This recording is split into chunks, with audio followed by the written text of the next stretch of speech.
Guys, कैसे हो सब लोग। आई होप बस सब बहुत ही अच्छे हो गए, बहुत ही बढ़िया हो गए, बहुत ही मस्त हो गए। आज बात करने वाले हैं अतरंगी रे के बारे में। ये स्पॉइलर रिव्यू है, तो अगर तुमने अभी तक इस मूवी को नहीं देखा है तो कोई बात नहीं, अभी जाके देख लेना। एंड ये तुम्हारे लिए नहीं है एपिसोड, ठीक है। हाँ, ये स्पॉइलर वार्निंग है यहाँ पे। तो क्योंकि इस एपिसोड में स्पॉयलर्स होने वाले हैं, मैं स्टोरी डिस्कस करूँगा, ठीक है। तो अगर if you want to continue, आगे फर्दर कंटिन्यू करना चाहते हो तो आप कर सकते हो, कोई दिक्कत नहीं है। बट यहाँ पे स्पॉइलर वार्निंग है उनके लिए जिन्होंने नहीं देखी है। अगर आपने मूवी देखी हुई है तो आप आगे बढ़ सकते हो बिना किसी मतलब उस चीज़ के दिक्कत के, ठीक है। तो शुरू करते हैं। सबसे पहले जो मैं बताना चाहता हूँ वो ये है कि रिंकू का जो प्रॉब्लम है वो कैसा होता है, ठीक है। देखो, छोटी सी बच्ची के दिमाग पे, अगर तुमने भूल भुलैया देखी होगी, ठीक है, छोटी बच्ची के दिमाग पे एक इम्पैक्ट पड़ जाता है एंड वो उस इम्पैक्ट को भुला नहीं पाती हैं। आप मतलब इमेजिन करो ना, एक 5-7 साल 8 साल की बच्ची होगी वो उस टाइम पे, ठीक है। एंड वो अपने माँ बाप को अपने सामने जलते हुए देख लेती है। एंड जब वो उन्हें जलते हुए देखती है तो उसके दिमाग में ऐसा फील आता है कि पापा तो यार मैजिशियन है, वो तो उस चीज़ से निकल सकते हैं। एंड उसको यही रहता है ना कि किसी न किसी तरीके से वो बच जाएंगे, वो वापस आ जाएंगे, ठीक है। बट जब वो मर जाते हैं तो वो एक डिसबिलीफ के अंदर चली जाती हैं कि ये क्या हो गया। एंड तब से वो अपने क्या बोल सकते हैं, सोचने लग जाती है कि उसका जो लवर है या उसकी जो टेक केयर करता है वो उसके फादर के रूप में आया है, ठीक है। तो अब आप ऐसा भी बोल सकते हैं, अपन ऐसा भी बोल सकते हैं कि भाई वो जो बच्ची है उसको जो सही सज्जाद जो मिलता है वो तो बड़े उसमें मिलता है, मतलब सज्जाद जो है वो बड़ी एज का रहता है उस टाइम पे, ठीक है। And if you have noticed कि उसके जो बाल रहते हैं वो भी सफ़ेद रहते हैं, बहुत सारे सीन्स में तुमने नोटिस करा होगा ये सारी चीज़ें। तो रिंकू को ये पता क्यों नहीं चल पाता है, रिंकू ये सब नोटिस क्यों नहीं कर पाती है कि सज्जाद जो है वो बड़ा नहीं हो रहा है जैसे कि रिंकू बड़ी हो रही है, ठीक है। तो इतना मैंने नोटिस नहीं करा कि जब वो उसको पहली बार मिलता है तो उसका बाल कैसे रहते हैं, या वो एज कर रहा रहता है या नहीं, मतलब वो किस एज का रहता है। एंड क्या उस पॉइंट से जहाँ से रिंकू बड़ी होती है सज्जाद बड़ा होता है या नहीं। तो ये मैं सारी चीज़ें नोटिस नहीं करी। बट इतना मैं ज़रूर कहूँगा कि हाँ, उन्होंने एक प्रॉपर हिंट ज़रूर दी थी कि वो उसके फादर को ही इमेजिन करती है कि वो वापस आए हुए हैं, ठीक है। हाँ, बाकी जो ये सीन्स हैं कि उसकी मदर जो है, जो रिंकू की माँ है, वो उसके फादर को देखती है तो वो उसे घर में अपने आप को जो है जैसे उसके फादर कर रहे हैं, वो रैली में देखते हैं उसकी फादर को, तो वो वैसे ही करना शुरू कर देती हैं, ठीक है, जो रिचुअल होता है। एंड उसके बाद में वो मटकी फोड़ने जाते हैं। तो अब ये सब रिंकू को कैसे पता, तो वो उनके मम्मी पापा ने उसे बताया है। एंड ये भी दिमाग में उसके एक क्या बोल सकते हैं, उसको दिमाग में एक मेमोरी है उसकी। एंड उस मेमोरी को उसने देखा नहीं होता है तो वो ट्विस्ट हो जाती है थिंकिंग में कि वो उसने जी है उसके साथ में, सज्जाद के साथ में जी है उसने। एंड वो मे बी पॉसिबली ये भी हो सकता है कि वो ये सब ट्राई करने की भी कोशिश करती है, ठीक है, क्योंकि वो इमेजिन करती है कि सज्जाद जो है वो रियल है, ठीक है। तो हो सकता है ये रियल भी हो, वो ट्राई करने की भी कोशिश करती है। और ये तो फैक्ट है कि उसकी मदर ने ये सब करा और उसको ये बता दिया था कि ऐसी ऐसी उनकी जो है वो स्ट्रगल की कहानी रही है, ठीक है। तो रिंकू जब ये सब देखती है तो वो इतने बड़े ट्रॉमा को बर्दाश्त नहीं कर पाती है, एंड वो ये भी नहीं सोच पाती है कि भाई सज्जाद जो है वो इतना बड़ा है मुझसे, ठीक है, एंड वो एज क्यों नहीं कर रहा है, एंड बहुत सारी चीज़ें, ठीक है, क्योंकि उसको सिर्फ और सिर्फ ये दिखता है कि मेरे को बचाने वाला कोई आया है, मेरे लिए कोई आया है, ठीक है। आप बोलोगे कि भाई अगर वो उसके फादर फिगर के रूप में उसे बचाने आए तो रिंकू उसको लवर क्यों मान लेती है। देखो, उसके फादर को उसने उसके सामने मरते हुए देख लिया, एंड अ चाइल्ड है ना जो रहता है वो अपने फादर को, उसके फादर को वो हीरो मानती थी, ठीक है। तो वो उसी के रूप में उसके सामने आते हैं, एंड वो उनको, क्योंकि उसने देखा है कि उसके फादर जो है वो नहीं रहे उसकी आंखों के सामने, तो वो उन्हें एज अ मतलब सज्जाद को एज अ लवर मानने लग जाती है, एंड वो उसकी मेमोरीज में, वो कॉम्प्लेक्सिटी में वो सब भूल जाती है, ठीक है। अब वो उसको एज अ लवर मानने लग जाती है, ठीक है। उसके मतलब जो सो कॉल्ड जो उसने उसके दिमाग में सज्जाद को बना के रखा है, ठीक है। वो उसे कभी टच नहीं करता है, वो उसे हमेशा प्रोटेक्ट करने की कोशिश करता है, जैसा कि एक फादर करता है, ठीक है।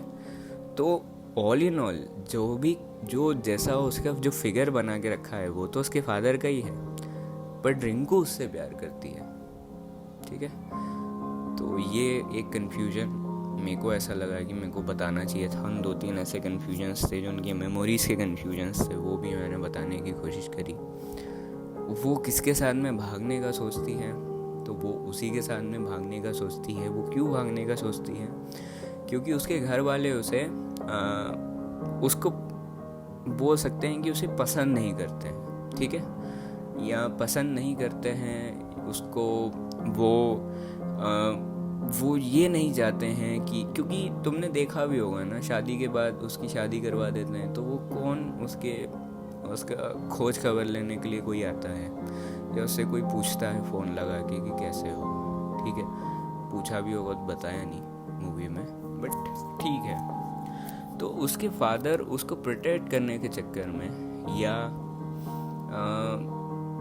एक बोल सकते हैं ना कि उसका मन नहीं करता वहाँ पे रहना, तो वो सोचती है कि मैं भागूं, मैं उन घर वालों से भागूं, एंड इसीलिए वो एस्केप करने की कोशिश करती है सज्जाद के साथ में, ठीक है, बार बार, जिसमें वो बार बार फेल हो जाती है, ठीक है।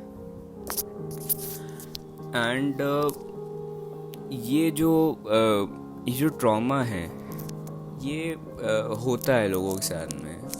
इसको शायद तक स्क्रिंजोफेनिया ऐसा कुछ इस बीमारी का नाम है, जहाँ पे आप लोगों को देखते हो जो कि नहीं होते हैं, ठीक है, जो कि आपकी इमेजिनेशन में एग्जिस्ट करते हैं।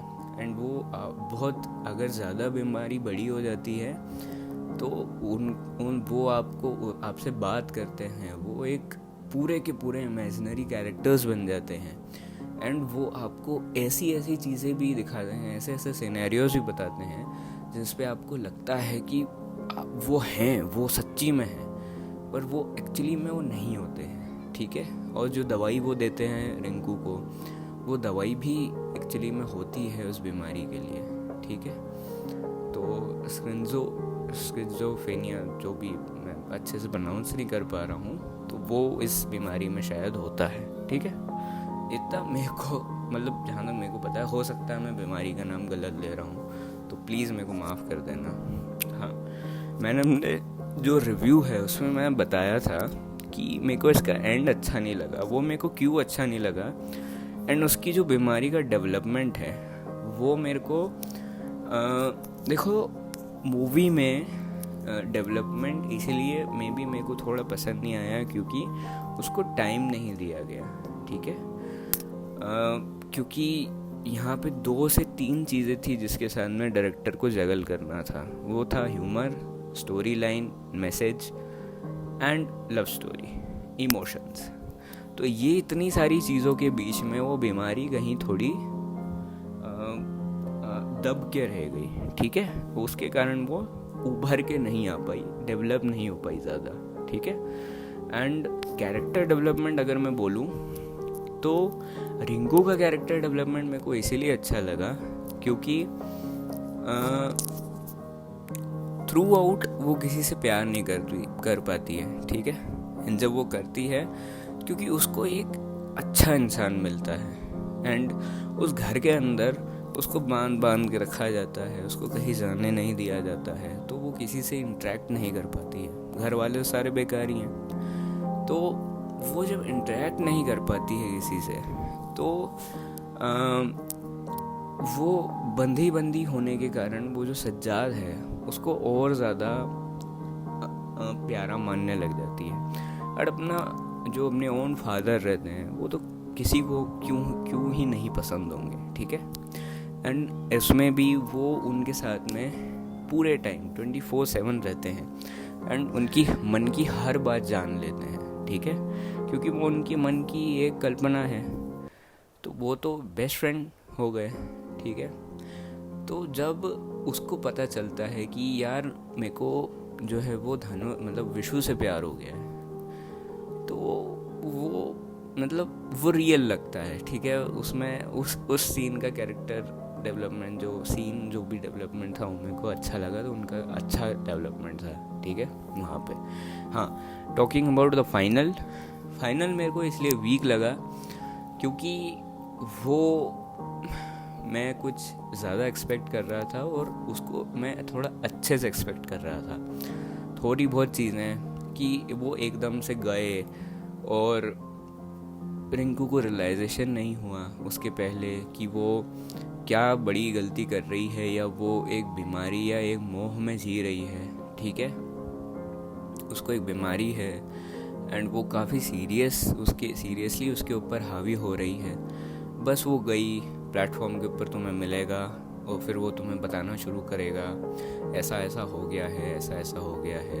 तो आई एक्सपेक्टेड समथिंग मोर, उससे मेरे को ज़्यादा डेवलपमेंट की इच्छा थी एंड इसीलिए मैंने उसके स्टार्स जो है वो काटे हैं। तो एंड जो है वो मेरे को अच्छा नहीं लगा, थोड़ा एंड से मैं थोड़ी ज़्यादा एक्सपेक्टेशंस लेके बैठा था, जो कि इट्स फाइन, गुड, कोई बात नहीं। देखो यार, इतने सारे डिपार्टमेंट को मैनेज करने के बाद में इन दी एंड अगर वो थोड़ा सा और इमोशंस जैसे रहेंगे ना इस फिल्म के, जो इमोशंस हो जिस तरीके से वो एंड होगा, तो उस चक्कर में इस बारे में कोई सोचने भी नहीं वाला है कि ये ऐसा कोई पॉइंट है, ठीक है। बट लॉजिकल वे में जिस तरीके से मूवी को प्रेजेंट करा गया है, जो कोर बेस है इस मूवी का, जो लॉजिक बेस है इस मूवी का, ठीक है, वो नहीं हो पाता है, वो एंड के लिए फिर सूटेबल नहीं हो पाता है, ठीक है। क्योंकि लॉजिक पे ही ये मूवी चली है ना, उसको बेचारी को बीमारी है, वही सोचती है सज्जाद रियल है एंड उसी पे इसकी पूरी स्टोरी चलती है। एंड अगर उसका एंड होता है, यानी कि सज्जाद जब उसके दिमाग से फाइनली जाता है हमेशा के लिए उसको बाय करके, तो वो भी लॉजिकल होना चाहिए था, ठीक है। तो कोई बात नहीं, ओवरऑल बाकी मूवी सारी अच्छी थी एंड कमियों के बारे में मैंने इसमें बता दिया। देखो यार, कमियों के बारे में मैं मेरे रिव्यू में भी बता सकता था, मैंने उसमें उसकी खूब सारी तारीफ़ें करी, पर अगर मैं इन सारी चीज़ों को उसमें बताता तो वो 20, 30, 35 मिनट की हो जाती। और 30-35 मिनट के रिव्यू को कौन ही देखता है, लोग टाइम देख के भाग जाते हैं कि भाई 30-35 मिनट का रिव्यू कराया तूने, इससे अच्छा तो मैं मूवी देख लेता हूँ। एंड हाइप मूवी है तो फिर उसका कोई फ़ायदा नहीं रह जाता, और जितने पॉइंट्स मेरे को बोलने थे उसका भी कोई फ़ायदा नहीं रह जाता, ठीक है। तो आई थिंक सो यार कि मेरे को जो सारी चीज़ें फील हुई मैंने बता दी। 3 वीक पॉइंट्स थे मेरे इसके हिसाब से, मेरे हिसाब से कैरेक्टर डेवलपमेंट थोड़ा सा रश था, दी एंड पार्ट, एंड उसका जो बीमारी जो थी उसको और थोड़े से अच्छे से डेवलप करा जा सकता था, थोड़ा एक्सप्लोर करा जा सकता था, ठीक है। बाकी टाइम की कमी के होने के कारण वो नहीं हो पाया। ये मूवी मेरे को किसी भी तरीके से रश्ड नहीं लगी, पर जो दूसरे फैक्टर्स हैं, जो कॉमेडी है, कॉमिक जो भी बोल सकते हैं उसको, कॉमिक रिलीफ बोल सकते हैं, ठीक है, या कॉमिक जो एक क्या बोल सकते हैं एडिशन या फैक्टर है, जो भी बोलो उसको, कॉमिक है, इमोशंस हैं, उन सबको मेंटेन और उन सबको स्क्रीन पे जगह देने के लिए उसको कम कर दिया गया, ठीक है, उस डेवलपमेंट को कम कर दिया गया, क्योंकि अगर वो हो जाता तो बहुत सारी ऑडियंस इस मूवी से मुंह फेर लेती एंड उनको इतना मज़ा नहीं आता, क्योंकि डॉक्टरी नॉलेज किसी को नहीं चाहिए, उन्हें प्योर एंटरटेनमेंट और इमोशंस चाहिए, ठीक है। एंड दैट्स अ फैक्ट कि ये मूवी अच्छी बनी है, ठीक है, वही अच्छी बात है, क्योंकि वो सारी चीज़ें किसी को पसंद नहीं आती है, ठीक है। एंड जिस तरीके से इसको बताया गया वो काफ़ी बढ़िया तरीके से बताया गया and it was a good movie, ठीक है। तो हाँ, अगर तुमने अभी तक इस मूवी को नहीं देखा है तो जाके फटाफट से देख लो एंड बताना मेरे को, अगर तुमने इस मूवी को देखा हुआ तो ये बताना कि मैंने कैसा इसका रिव्यू दिया, ठीक दिया, नहीं दिया, बेकार दिया, अच्छा दिया, जो भी करा वो बता देना मेरे को, ठीक है। बहुत बहुत शुक्रिया आपका इस रिव्यू को सुनने के लिए। अगर आपने यहाँ तक सुना है तो बहुत बहुत शुक्रिया आपका, बहुत बहुत धन्यवाद, दिल से थैंक यू। एंड बस इतना ही, अगली वाले में मिलते हैं, अगले एपिसोड में मिलते हैं एंड तब तक के लिए अपना ख्याल रखना, अपने परिवार वालों का ख्याल रखना, मज़े करना, बाय बाय, टेक केयर, मिलते हैं अगली बार, ठीक है।